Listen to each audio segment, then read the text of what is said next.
Law complete करने के बाद जो लॉ स्टूडेंट्स के दिमाग में क्वेश्चंस होते हैं उसमें से सबसे बड़ा क्वेश्चन ये होता है कि अब क्या करें। लॉ तो कंप्लीट हो गया, अब क्या हम जज बन जाएं या फिर वकील बने या फिर किसी कॉर्पोरेट ऑफिसर्स को ज्वाइन करें या क्या करें, टीचर बन जाएं, करना तो क्या करना है। ये क्वेश्चन सबसे इंपॉर्टेंट है और सबसे ज़्यादा डायलेमा इसी क्वेश्चन में होता है। अभी वैसे बच्चों का जिनका लॉ कंप्लीट हुआ है इनके क्वेश्चंस लगातार आ रहे हैं कि सर क्या करना चाहिए, मुझे समझ में नहीं आ रहा, गाइड कीजिए। देखिए, कोई भी व्यक्ति आपको गाइड नहीं कर सकता है अनलेस आपका इंटरेस्ट उसमें हो। आप जब तक अपना इंटरेस्ट नहीं बताएंगे, किसी के गाइडेंस में आकर के इंपोज यदि कोई कर दे आप पे, वो ज़्यादा दिन तक सस्टेन नहीं हो पाएगा। तो सबसे पहले 2-3 चीज़ जो मैं बता रहा हूं इसको ध्यान से समझिएगा। क्या आपके पास requisite information, collection of information है जिसके बेसिस पे आप डिसाइड कर सकते हैं कि आपको क्या करना चाहिए। जैसे क्या आपने कम से कम 6 महीने का इंटर्नशिप किया है क्या। यदि आप ये करेंगे तो आपको पता लग जाएगा कि आपका इंटरेस्ट लिटिगेशन में है या जुडिशियल सर्विसेज में है। कम से कम ये पता लग जाएगा। हाँ, ये जरूर नहीं लगेगा कि कौन से लॉ में जाना है, criminal, civil, so and so, तो ये नहीं लगेगा, लेकिन ये पता लग जाएगा कि हाँ लिटिगेशन इंटरेस्टिंग है तो हम इसमें कर सकते हैं। यदि आप इंटर्नशिप करेंगे तो ये भी पता लग जाएगा कि क्या आपको जज बनना चाहिए। जैसे मुझे बहुत ज़बरदस्त डायलेमा था जब मैं लॉ स्कूल में था लास्ट सेमेस्टर में, लेकिन मैंने ये निष्कर्ष निकाल लिया था कि मुझे कुछ भी करना है लेकिन जज नहीं बनना है। ये क्लियर था, एकदम क्रिस्टल क्लियर, इतना भी डाउट नहीं था। इसका ये मतलब नहीं कि जजशिप खराब है, मेरा इंटरेस्ट नहीं था उसमें। With due respect to all the जजेस जो हमारे फॉलोअर्स हैं और हमसे जुड़े हैं, लेकिन मेरा इंटरेस्ट नहीं था तो नहीं था, सिंपल सा बात है, वो नहीं करना, उसके अलावा और बाकी एक्सप्लोर करेंगे। तो उसके लिए इन्फॉर्मेशन कहाँ से आया, इंटर्नशिप से आया, एक्सपोजर से आया। आप जब कोर्ट गए, घूमे, सीनियर के साथ गए, देखा, तब जाकर के ये इन्फॉर्मेशन जो है उसको आप प्रोसेस करके ये डिसीजन तक आए। वैसे ही आप किसी के बहकावे में ना आए, आप रिक्विजिट इन्फॉर्मेशन को गैदर करें, फिर आपको इंटरेस्ट अपने आप पता लग जाएगा। और एक बार इंटरेस्ट यदि पता लग गया तो आप बेटर पोजीशन पे होंगे जहां पे आप सही डिसीजन ले सकते हैं। एक बात तो ये हो गया। दूसरा चीज़ ये है कि लोगों को प्रेशर होता है, घर का प्रेशर। ऑब्वियस सी बात है, किसी के माँ बाप हों, यदि हम भी पेरेंट्स यदि बने कल को, तो हम भी चाहेंगे कि हमारा बच्चा जो है ना सेफ जोन में रहे। अनकंफर्टेबल सिचुएशन में उसको डालने से थोड़ा सा हिचकिचाएंगे, ये कॉमन ह्यूमन बिहेवियर है, इट्स नथिंग रॉन्ग। तो लोगों का ये होता है कि जी माँ पापा तो ये बोल रहे हैं कि तुम जज बन जाओ, और किस लिए? क्योंकि वहाँ पे आराम से बैठ सकते हैं, काम कर सकते हैं, और उसके बाद आपके आगे पीछे लोग होंगे, गाड़ी मिल जाएगा, 4 स्टाफ होगा, आपका बैग लेके जाएगा, उठाएगा, लेके आएगा। देखो ये सब बातें तो ठीक है, लेकिन जब तक आपका इनर सेल्फ ये अलाउ नहीं करता है तब तक उनके बोलने से ना कोई फ़र्क नहीं पड़ना चाहिए आपको। एकदम बिल्कुल बोलने दो, सुनते रहो, और अपना जो आपको लगे सही, based on your experience, the data which you have collected, उसके अकॉर्डिंग आप डिसीजन लीजिए। ना कि अम्मा बोल रही हैं तो अब्बा बोल रहे हैं, पापा मम्मी ताई बुआ, वो तो कुछ भी कर देंगे।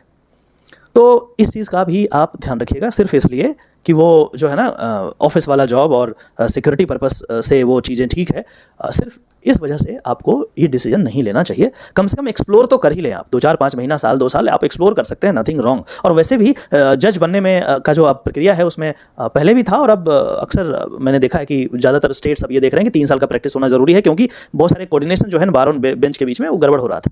एनीवे, उसको हम कभी और डील करेंगे। तो 2 चीज़ को आपको सुनिश्चित करना है, उसके बाद ही ये डिसीजन लेना है कि आपको क्या करना है। तीसरा फैक्टर जो बहुत इंपॉर्टेंट है, लाइफ में रिस्क लेने की आदत डालो। यदि रिस्क नहीं लोगे तो कुछ बड़ा आप जो है ना अचीव करना थोड़ा मुश्किल हो जाएगा। आप किसी भी व्यक्ति का एग्जाम्पल लें, किसी का एग्जाम्पल ले सकते हैं, जब तक उन्होंने रिस्क नहीं लिया है तब तक फिर वो सेफ खेलने में आप कंफर्टेबल जोन में रह जाएंगे, और फिर आपका जो एक्सपेंशन उस मैग्नीट्यूड से नहीं हो पाएगा जिस मैग्नीट्यूड से आप एक्सपेक्ट कर रहे हैं कि ऐसा होना चाहिए। हम एकदम कम समय में बहुत ऊपर ऊंचाई तक पहुंचना चाहते हैं, मुश्किल होगा।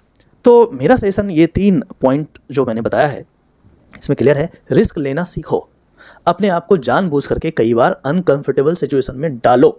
मुझे याद है शुरुआती दिनों में जानबूझ करके हाईकोर्ट में पिटीशन फाइल कर देता था, और जो भी सीनियर थे या कलीग थे उनको बोलता था मैं करने दो, मुझे देखते हैं। आपको आदत डालनी होगी कि उस सिचुएशन में आप कैसे रिएक्ट करते हैं, किस तरीके से हाथ पैर कांपता है आपका, और ये जरूरी है, ट्रेनिंग का हिस्सा है। कैसे आप डांट यदि पड़ रही है कोर्ट से, बेंच से, तो कैसे आप रिएक्ट कर रहे हैं, किस तरीके से, ये आपके ट्रेनिंग का पार्ट है। तो कुछ दिन तक सेफ जोन में ना रहें, सेफ ना खेलें, थोड़ा सा रिस्क लेने की आदत डालें। और हर चीज़ में, अब जब आप लॉ कर लिए हैं ना, तो मैं ये एक्सपेक्ट करता हूँ कि आपकी एज 24-25 के आसपास होगी, किसी की ज़्यादा होगी, थोड़ी बहुत कम होगी। तो इस एज में आप ये मम्माज बॉय बनने वाला सिस्टम ना छोड़ दो कि हाँ मम्मी ये भी कर लें, वो भी कर लें, पानी पी लें, मेट्रो से जाएं कि बस से जाएं। अरे बेवकूफ़, कल जज भी बन जाओगे तो माँ बाप से पूछ के डिसीजन दोगे क्या? तो इतना भी नहीं है। आप जितना सीखे हैं उसके बेसिस पे आप खुद ही डिसीजन लें, और फिर आप ऑब्वियसली आप उनको कम्युनिकेट कर सकते हैं। मैं ये नहीं कहना चाहता हूँ कि माँ बाप को छोड़ दें और उनको उनके बात का कोई वैल्यू ना दें, I am not saying this, but मेरा कहना थोड़ा अलग है कि आप हर चीज़ को एकदम छोटी छोटी चीज़ों को पूछ के करने की ज़रूरत नहीं है। आप जो है खुद मैच्योर हैं, अब लॉ पढ़ लिया है, लॉ पढ़ने से वैसे भी मैच्योरिटी आ जाती है, तो थोड़ा सा आप रिस्क लें, और जब आप ये चीज़ इन्फॉर्म करेंगे ना घर में, तो ऑब्वियसली बात है वो थोड़ा सा हिचकिचाएंगे कि यार इसमें ये हो जाएगा तो क्या होगा, वो हो जाएगा तो क्या होगा। अरे होगा तभी तो कुछ नया सीखेंगे, अदरवाइज क्या होगा। आप समझो इस चीज़ को। तो ये 3 पॉइंट्स आप ध्यान में रखिए, उसके अकॉर्डिंग डिसीजन लीजिए और जो सही लगता है वो कीजिए, इसके बजाय कि किसी सीनियर से पूछ लिया कि हमको लिटिगेशन करना चाहिए कि जज बनना चाहिए। उनको क्या पता, आप खुद डिसाइड करो ना। तो रिक्विजिट डेटा पहले निकालो और उसके बाद करो ना, क्या दिक्कत है। आपका डिसीजन जो है ना बहुत सटीक होगा, गलत नहीं होगा। लेकिन वैसे ही आप पूछ लेंगे ना किसी से, शर्मा जी, गुप्ता जी, ताऊ ताई, ये वो, इन्फ्लुएंस हो जाएगा डिसीजन में, फिर बाद में बहुत पछतावा होगा। मैंने कई ऐसे जजेस को भी देखा है, कई ऐसे एडवोकेट्स को भी देखे। कई जज साहब से मेरी बात होती है तो कहते हैं कि मुझे लगता है कि मुझे प्रैक्टिस ही करना चाहिए था। मैंने पूछा क्यों ऐसा आप कर रहे हैं।